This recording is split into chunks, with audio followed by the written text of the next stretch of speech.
সেমিস্টারের Pharma viva আমার আগে যে ছেলেটি এবং আমার পরে যে ছেলেটি, আমার আগে যে গেল সে গেল, 5 মিনিট ভাইবা হলো, চলে এলো। আমি গেলাম, বস কি নাম, বাবার নাম কি, বাবা কি করেন, মায়ের নাম কি, মা কি করেন, বাড়িতে ভাই বোন আছে কিনা, ঠিক আছে এই অব্দি মেনে নিলাম। তারপরে নাম থেকে শুরু, তুই ব্রাহ্মণ, তোর বাড়িতে তোকে এই শেখানো হয়েছে, তোর বাড়িতে তোকে ওই শেখানো হয়েছে, তুই মুখে কি ক্রিম মাখিস, তুই ঠোঁটে কি মাখিস, তুই মুখে কি মাখিস, তুই ঠোঁটে কি ক্রিম মাখিস, এগুলো সূত্রপাত হচ্ছে ইউনিয়ন রুম থেকে। এখান থেকে শেখানো হয়, এখান থেকে বলা হয়, এখান থেকে ট্রেনিং দেওয়া হয়, তারপরে গিয়ে দেখা যায় যে পরীক্ষার ভাইভাতেও নাকি একই প্রশ্ন আসছে।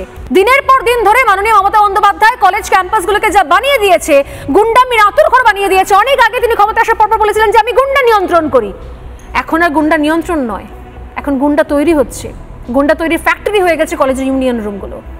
কিন্তু যারা দীর্ঘদিন ধরে ছাত্র রাজনীতি করে আসছেন তারা এই প্রশ্ন তুলছেন যে ইউনিয়ন রুম বন্ধ করে দিলে কলেজের পরিবেশ ফিরে আসবে, নাকি আসলে এইগুলো ইচ্ছাকৃতভাবে মমতা বন্দ্যোপাধ্যায় করেছেন যাতে আস্তে আস্তে ক্রমশ ছাত্র রাজনীতিটা জলাঞ্জলি হয়ে যায়, একতরফা একচেটিয়া একজনেরই একটা দলেরই সেখানে বক্তব্য চলে এবং যা খুশি তাই করার ছাড়পত্র পাওয়া যায়। ইচ্ছাকৃতভাবে করা হয়েছে।